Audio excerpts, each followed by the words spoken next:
Mukhang mas lalong matutuwa ang team ng Philadelphia 76ers at hindi nga lang ang team ng Sixers ang matutuwa sa balitang ito, ganoon na din ang mga fans ni Lebron dahil ayon sa mismong agent ni Lebron ay posible pa nga daw maglaro si Lebron James sa NBA ng 2 hanggang 4 pang season.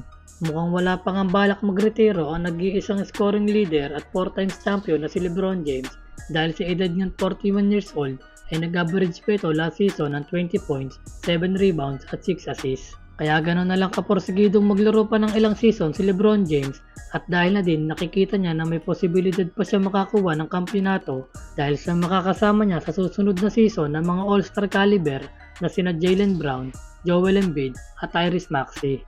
At hindi nga biro ang nabuong team na to na 76ers at siguradong kakatakutan to sa East. At ayon sa isang legend ng basketball na naglaro para sa koponan ng Sixers na si Allen Iverson, ay si Lebron nga daw ang tunay na sagot para makuha ng Sixers ang kampyonato.